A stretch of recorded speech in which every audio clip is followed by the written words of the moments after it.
Welcome to another video from DIY Daily. Just got a step-by-step guide tonight on replacing the rear brake pads on this 2016 Mercedes CLS 220 diesel. It's not too bad a replacement on these. You don't need to, it hasn't got the electronic handbrake, so we don't need to set that back. If it does need that doing, they're not too bad to do on these Mercs anyway. You can do it through the just through the steering wheel controls. But we'll just get it up on the ramp now and get the wheels off and show you what we've got to do. If you check out the description at any point in the video, I've put some links to all the parts used and where you can get them from. But let's get it up in the air and get the wheel off.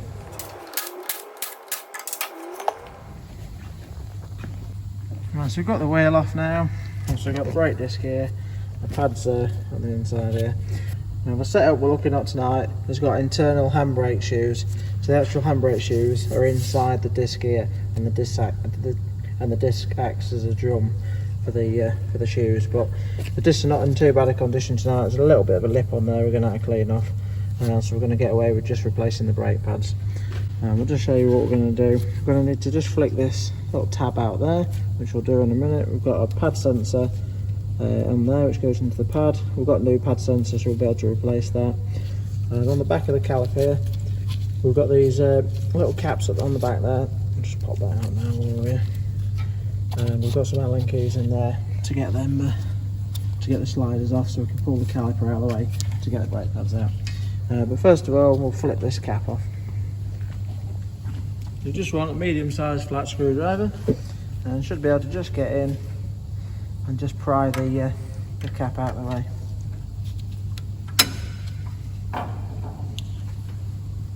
You can just see the cap there.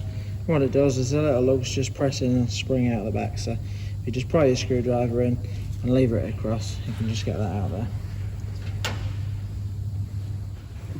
The next thing I'm going to do is just pull the actual pad sensor out of the connector itself. So it's just in there, and you can just simply pull that out there. They're only real cheap, these pad sensors, so they're worth swapping even if they haven't actually hit the sensor. But again, I've put a link in the description below to where you can get some of the pad sensors from. So now that that's out, we're just going to use, you just want a 7mm Allen key, and if we just go in the back, where we flick them caps off, just try and show you with the camera, there's the Allen bolt in there. So we're going to take them off. There's one at the top there, and another one lower down at the bottom. Just take both them Allen keys out.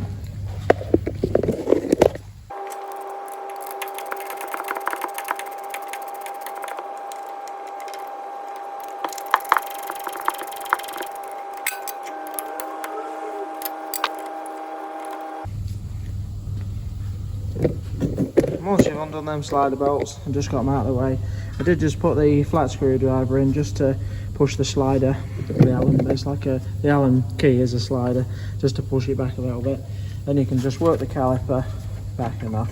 Just give it a bit of a jiggle and it'll come out. And so now that that's out, we've got the front pad in here, so you can just simply pull out there. There's still a bit on him, but on the inside pad here, he's just got a clip holding it into the caliper piston, and you can just pop that out there. Just see that clip on the back. So that's where the pad sensor sits, and it just caught the sensor on that one. So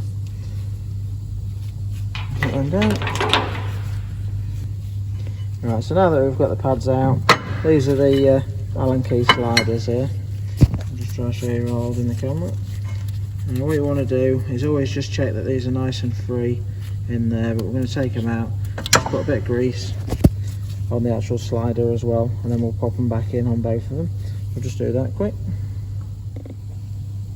I'm just going to use a spray grease that we've got for these. So it's not a very old car, this, so they're pretty nice and free, to be fair.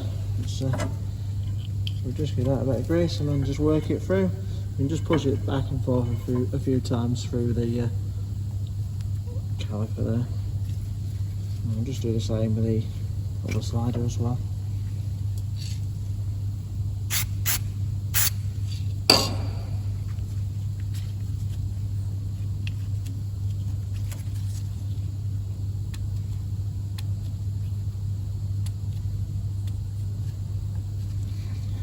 Now that we know they're nice and free, we're just going to push the piston on the caliper back.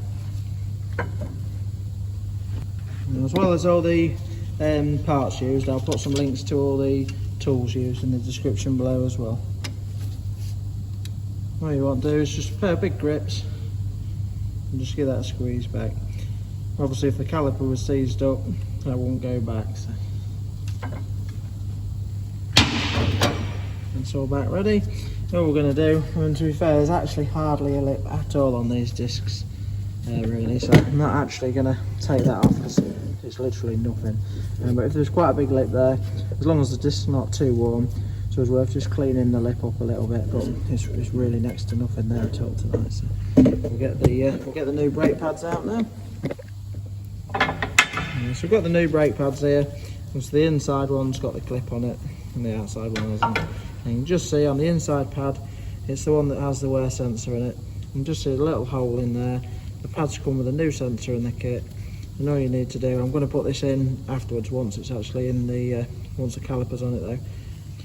All it does, just simply press into the hole and just line that groove up there and just push it in. I'm not going to push it in yet because I'll do it once the pad's actually in the caliper. But you can just see it lines up with it there, so we'll do that in a minute. Also, we're just going to be using some of this ceramic paste as well tonight. I'll put a link in the description below as well because it's quite good stuff. On the more modern stuff, anything with ABS really, you're not really meant to use copper grease because obviously it's got little fragments of metal in it which can interfere with the ABS. So we use this ceramic paste now. Now we've got the new pads ready, all we're going to do is just simply clean out just in the guides there where the pads run. They're really clean these, but I'm just going to give them a little scrape out with a flat screwdriver, and the front and the back side as well.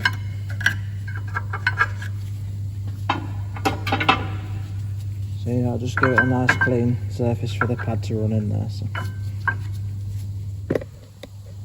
Well, that's cleaned ready. I'll just get a bit of the paste on the edge of the slide, isn't it? On the edge of the pads there.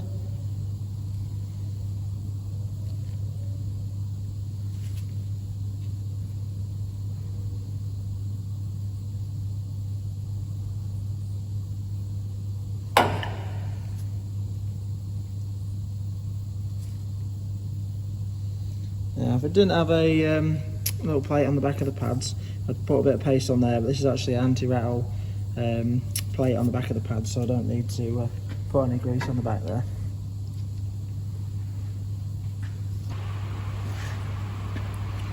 Now that the inside pad's ready, I'm just going to clip that into the caliper.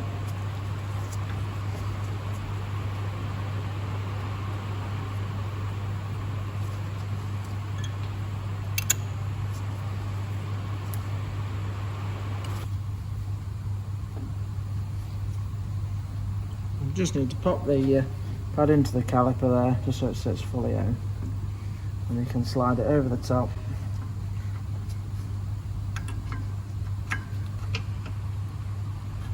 And then just simply position your sliders back in line with the threads. And all you need to do is just push your sliders into place and lift them back up again. And just make sure, just wind them in quite carefully, and just make sure they're not cross-threading.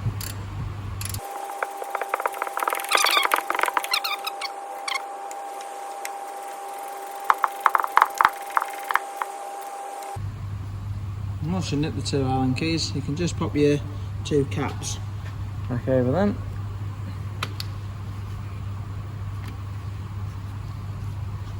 And now we're going to fit the pad sensor into place. You can see the little hole again through there, and we'll push it in and just feed the wire into the connector there.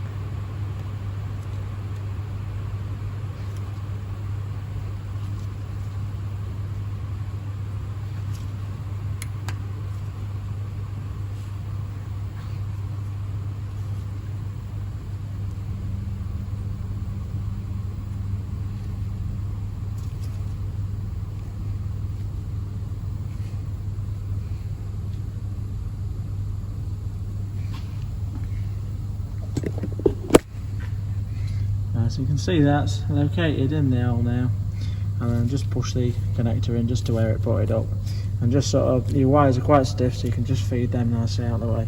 Now the last thing we've got to do on this side is just pop the retaining clip back on the outside of the caliper there.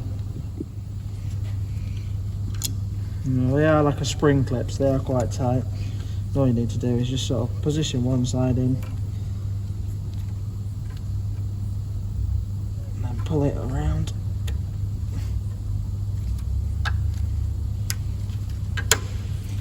And just push that, and then you'll just hear it clip when it's locked into place.